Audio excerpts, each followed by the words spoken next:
we have persuaded the most amazing people to give us 8,000 cauliflowers, 11,250 parsnips, hundreds and hundreds of oranges and bananas. The only thing that didn't turn up is the Brussels sprouts. They're still to arrive. Today we've got to finish off building all the boxes, laying it out, load up the vans, ready to take them over to the West Piazza tomorrow. People have been fantastic. We've had so many volunteers in here working really, it's like a factory, it's like a production line, and people have worked so hard.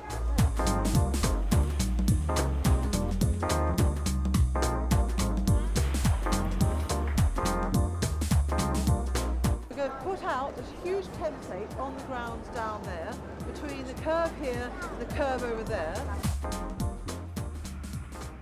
The big lunch is July the 19th, and actually what we want to do is that we want to be able to bring as much as the country to a standstill as possible for 4 hours, for people to be able to sit down and have lunch and break bread with their neighbours. With food or flowers that they have grown, with homemade art, music, etc., and just celebrate being together, celebrate their own talents.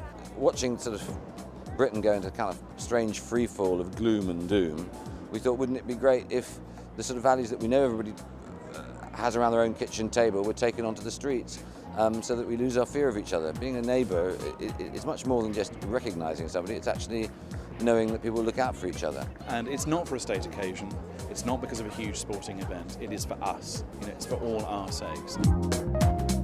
Our own research shows us, and in fact the Eden Project's own research shows, that Britons are so anxious to reconnect with each other, and this provides just such a lovely vehicle to do that. I hope to get a real sense of community in our street, not just a road that you come in, park your car on, go inside and that's it. You know, there's a whole world outside your front door and I want to find out about it. It's all about bringing people together and getting them to sort of interact and get to know your neighbours. So I think that's why it's important. I'm actually the only ethnic minority on my street. So I think it'll be a good chance for the neighbours to find out, more about me. I know a couple of my neighbours, but not everyone, and I think, it'll be really nice for us to get to know each other. Having conversations, having a meal, doing things together is the best way to get to know people, and we hope those conversations will bear much fruit. We don't know what that might be. We'll plant some seeds and see what grows.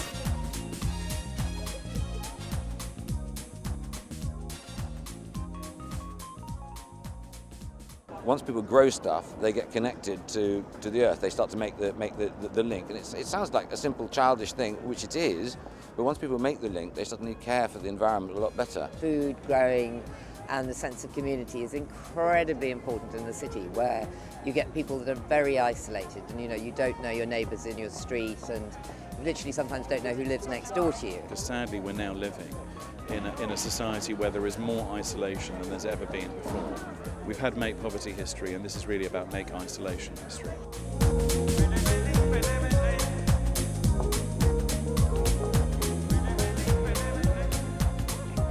People tell me after street parties that they feel more relaxed, they feel more at home, they feel they more belong, they feel more comfortable, they feel happier where they live, just from having some simple meeting with their neighbours. It has impact on kind of all areas. We never run out of sugar or milk because there's always some next door, and doors are left unlocked, and nobody worries because everyone knows everyone's looking out for them. I think there are many people who would say in an apolitical way that we've gone through a period of fighting for our rights, and we may have left behind some understandings about what our responsibilities are one to another. And I think a project like the Big Lunch, or anything like that, which gets a load of people doing stuff, reminds people how much can be achieved when people do stuff together.